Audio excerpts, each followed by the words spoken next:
صاحب ایک کویسچن جو سب سے ضروری ہے جو مجھ سے پوچھا گیا ہے کہ طلاق ثلاثہ کے بارے میں، یعنی اگر ایک ہی موقع کے اوپر آپ ایک سے زیادہ مرتبہ طلاق طلاق طلاق کہہ دیتے ہیں، 3 مرتبہ یا 30 مرتبہ یا 300 مرتبہ، تو کیا وہ طلاقیں جو ہیں وہ ختم ہو جائے گا رشتہ، یا ان ساری طلاقوں کو ہم ایک ہی طلاق کہیں گے؟ اور اگر وہ طلاق جو ہے وہ ایک ہوئی ہے تو کیا رجوع کے لیے حلالہ کرنا ضروری ہے؟ کیونکہ ہمارے معاشرے میں یہ بات رائج ہے کہ اگر 3 طلاقیں ایک ہی موقع پر ہو گئی ہیں تو اس کے بعد حلالے کے علاوہ کوئی آپشن نہیں ہے، تو کیا حلالہ قرآن و سنت کے اندر اس کی کوئی گنجائش موجود ہے؟ اس کی حقیقت کیا ہے؟ برائے مہربانی اس کی ذرا تفصیل کے ساتھ وضاحت فرما دیں۔ جی ڈاکٹر صاحب، حقیقت یہ ہے کہ اسلام اللہ نے اپنے آخری نبی محمد الرسول اللہ صلی اللہ علیہ وسلم کی زندگی میں مکمل کر دیا۔ آپ صلی اللہ علیہ وسلم کے بعد وحی نہ کسی پر اتری ہے اور نہ قیامت تک کسی پر اترنے والی ہے۔ جو اللہ کے نبی کی زندگی میں دین تھا آج بھی وہی ہے اور قیامت تک وہی رہے گا۔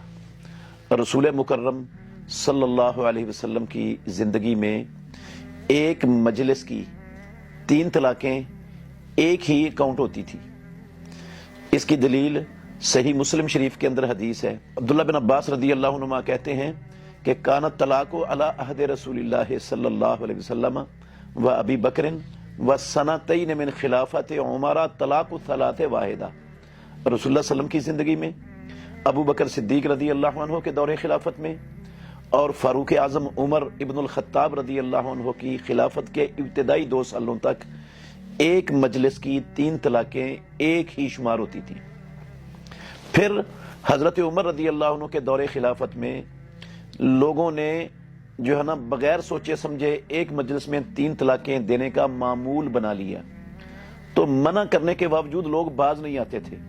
تو فاروق اعظم عمر بن الخطاب رضی اللہ عنہ نے کہا کہ جس مسئلے میں اللہ نے لوگوں کو سوچو بچار کی مہلت دی ہوئی تھی، اس میں انہوں نے جلدی کی ہے، کیوں نہ ہم ان پر تینوں نافذ کر دیں۔ چنانچہ انہوں نے یہ قانون ان پر نافذ کر دیا۔ یہ 2 سالہ دور خلافت کے بعد ہوا۔ اس سے ایک بات تو ہر مسلمان کو یہ سمجھ لینی چاہیے کہ عہد رسالت میں ایک مجلس کی 3 طلاقیں ایک ہی ہوتی تھیں، صدیق اکبر رضی اللہ عنہ کے دور خلافت میں ایک ہی ہوتی تھیں، فاروق اعظم رضی اللہ عنہ کی خلافت کے ابتدائی 2 سالوں تک ایک مجلس کی 3 طلاقیں ایک ہی شمار ہوتی تھیں۔ تو دین تو رسول اللہ صلی اللہ علیہ وسلم کی زندگی میں مکمل ہو گیا تھا۔ جب مکمل ہو گیا تھا تو فاروق اعظم رضی اللہ تعالی عنہ کا جو 2 سالہ دور خلافت کے بعد والا فیصلہ ہے وہ بطور تعزیر تھا، تعزیری حکم تھا، وہ شرعی حکم نہیں تھا۔ اگر چند منٹ کے لیے فاروق اعظم رضی اللہ عنہ کے اس بعد والے فیصلے کو شرعی مان لیں تو پھر سوچیں اور خوب غور کریں ٹھنڈے دل سے، پھر جو عہد رسالت میں چلتا رہا فتویٰ اور فیصلہ اس کی شرعی حیثیت کیا ہوگی، جو صدیق اکبر رضی اللہ عنہ کے دور میں چلتا رہا اس کی شرعی حیثیت کیا ہوگی، اور جو فاروق اعظم رضی اللہ عنہ کے 2 سالہ ابتدائی دور خلافت میں چلتا رہا اس کی شرعی حیثیت پر کیا رہ جائے گی اگر شرعی یہ والا بن جائے گا جو 2 سالوں کے بعد فاروق اعظم رضی اللہ عنہ نے نافذ کیا۔ وجہ یہ تھی کہ اسلام میں ایک مجلس میں 3 طلاقیں دینا یہ کتاب اللہ کا مذاق اڑانے کے مترادف عمل تھا۔ سنن نسائی شریف کے اندر حدیث ہے، رسول مکرم صلی اللہ علیہ وآلہ وسلم کو علم ہوا کہ کسی شخص نے ایک مجلس میں اپنی بیوی کو 3 طلاقیں دے دی ہیں۔ صحیح حدیث سنا رہا ہوں۔ تو آپ صلی اللہ علیہ وسلم نے خطبہ دیا اور آپ نے کہا کہ ایلعب بکتاب اللہ وانا بین اظہرکم، میری موجودگی میں تم نے کتاب اللہ کو تماشا بنا لی ہے، کھیل تماشا کر رہے ہو کتاب اللہ کے ساتھ۔ سخت ناراض ہوئے رسول اللہ صلی اللہ علیہ وسلم۔